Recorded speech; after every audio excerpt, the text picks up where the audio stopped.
بسم اللہ الرحمن الرحیم۔ رب ذوالجلال کے بابرکت نام سے شروع کرتا ہوں جو دلوں کے راز خوب جانتا ہے۔ ماہ رمضان، باب الریان۔ ماہ رمضان بڑی برکتوں، سعادتوں اور نعمتوں والا مہینہ ہے۔ اللہ تعالیٰ نے جو برکتیں اور سعادتیں اس مہینے کے ساتھ خاص فرمائی ہیں وہ کسی اور مہینے کے ساتھ خاص نہیں ہیں۔ نیز جو برکتیں اس مبارک مہینے کے اندر کیے جانے والے نیک اعمال کے ساتھ مخصوص ہیں وہ دوسرے مہینوں میں انہی اعمال کے ساتھ مخصوص نہیں ہیں۔ اس مہینے کو اللہ تعالیٰ نے روزے اور رات کے قیام کے ساتھ خصوصیت عطا فرمائی ہے، یعنی صیام رمضان اور قیام رمضان۔ نفلی روزہ رمضان کے علاوہ دوسرے مہینوں میں بھی رکھا جاتا ہے اور رات کا قیام رمضان کی راتوں کے علاوہ دوسری راتوں میں بھی ہوتا ہے، مگر جو فضیلت ماہ رمضان کی راتوں کے قیام میں ہے وہ کسی اور رات کے قیام میں نہیں، اور جو فضیلت، برکت اور سعادت ماہ رمضان کے روزوں میں ہے وہ کسی اور مہینے کے روزوں میں نہیں۔ اس لیے کہ ان اعمال کی اس مہینے کے ساتھ ایک خاص نسبت ہے اور اللہ تعالیٰ کو یہ مہینہ بہت عزیز ہے، اس لیے اللہ تعالیٰ نے فرمایا رمضان میرا مہینہ ہے۔ حضور نبی کریم صلی اللہ علیہ وآلہ وسلم نے روزہ داروں کے اجر کے حوالے سے ارشاد فرمایا کہ جنت میں ایک دروازہ ہے جس کا نام ریان ہے، روز قیامت اس میں روزے دار داخل ہوں گے، ان کے علاوہ کوئی دوسرا اس میں سے داخل نہیں ہوگا۔ کہا جائے گا روزے دار کہاں ہیں؟ بس وہ کھڑے ہو جائیں گے، ان کے علاوہ کوئی دوسرا اس دروازے میں سے داخل نہیں ہوگا، اور جب وہ داخل ہو جائیں گے دروازہ بند کر دیا جائے گا، بس اس سے روزہ داروں کے علاوہ کوئی داخل نہ ہوگا۔ جنت میں بہت سارے دروازے ہوں گے مگر ایک خاص دروازہ ہے اور اس دروازے کا نام باب الریان ہے۔ عربی زبان میں ریان کا معنی ہے خوبصورت پھوار والی بارش، جس سے موسم خوشگوار ہو جاتا ہے، نہ گرمی کی تپش رہے اور نہ بارش کا کیچڑ رہے۔ ریان کا دوسرا معنی سیرابی ہے، یہ سیرابی پیاس کے برعکس ہے۔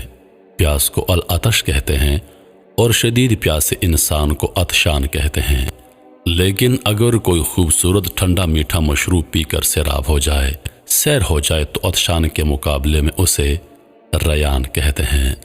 گویا عطش اور عطشان میں جتنی پیاس ہے ریان میں اتنی ہی سیرابی ہے۔ یہ دروازہ صرف ماہ رمضان کے روزے داروں کے لیے مختص ہوگا۔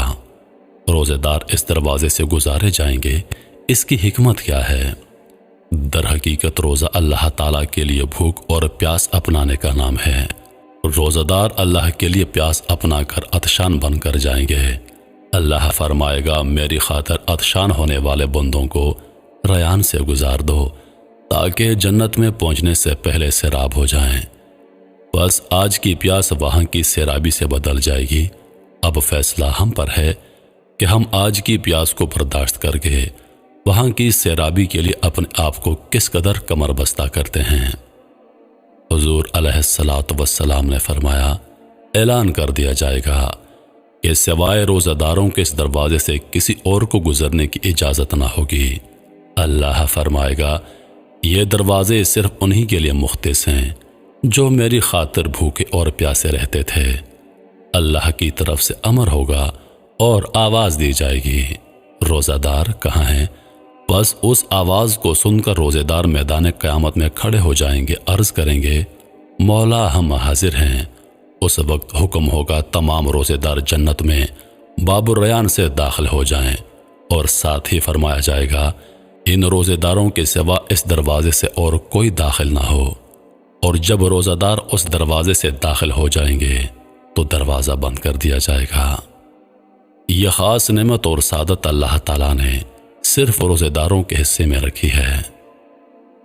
حضرت ابو ہریرہ رضی اللہ عنہ سے روایت ہے کہ حضور صلی اللہ علیہ وآلہ وسلم نے فرمایا جنت کے کئی دروازے ہیں، جو نمازی ہوں گے ان کے لیے باب الصلاۃ ہوگا، جو مجاہد ہوں گے ان کے لیے باب الجہاد ہوگا، جو صدقہ اور خیرات کرنے والے ہوں گے وہ باب الصدقہ سے گزارے جائیں گے، اور جو روزے دار ہوں گے انہیں باب الریان سے گزارا جائے گا۔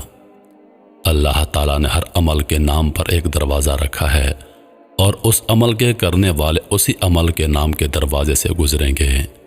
نمازی ہے تو دروازہ نماز الصلاۃ ہے، مجاہد ہے تو دروازہ جہاد ہے، صدقہ خیرات کرنے والا ہے تو دروازہ صدقہ ہے۔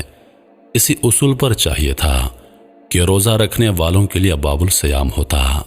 جس طرح ہر عمل کا دروازہ فقط اس عمل کے نام پر ہے، مگر روزہ رکھنے والوں کے لیے دروازہ باب الصیام کے نام سے نہیں، اس لیے کہ یہ لوگ اللہ کے لیے بھوک پیاس برداشت کرتے ہیں، لہٰذا اللہ پاک نے اس دروازے کے نام کو مختلف کر دیا اور اپنی بارگاہ کی سیرابی کے نام پر باب الریان بنا دیا اور ارشاد فرمایا، جو روزہ دار ہوں گے انہیں باب الریان سے گزارا جائے گا۔ اگر اس دروازے کا نام باب الصیام ہوتا، یعنی روزوں کے نام سے دروازہ ہوتا، تو اس دروازے کی قدر و منزلت بھی دوسرے اعمال والے دروازوں کے برابر ہو جاتی۔ یہاں نام عمل کے نام پر نہیں بلکہ عمل کے اجر کے نام پر رکھا ہے، اور اجر کیا ہے؟ دیگر اعمال کے اجر نیکیاں ہیں۔ کسی نے کوئی نیک عمل کیا تو 10، 100 یا 700 نیکیاں مل گئیں، یعنی اجر نیکیوں کی تعداد میں ملا۔ جو ایک نیکی کرتا ہے اس کو 10 گنا اجر ملتا ہے۔ ہر عمل کا اجر تعداد کے حساب سے مقرر ہے اور ہر عمل کا دروازہ اس عمل کے نام پر مقرر ہے، مگر روزے کے لیے اجر نہ نیکیوں کی تعداد میں ہے نہ دروازے کے عمل کے نام پر ہے، بلکہ روزے کے اجر کے بارے میں فرمایا ہے کہ روزہ خاص میرے لیے ہے اور میں ہی اس کا اجر دوں گا۔ وہ اجر کیا ہے؟ روزے کے اجر کو اللہ تعالیٰ نے دیگر اعمال کی طرح واضح نہیں فرمایا بلکہ چھپا کر رکھا ہے۔ اس اجر کی تھوڑی سی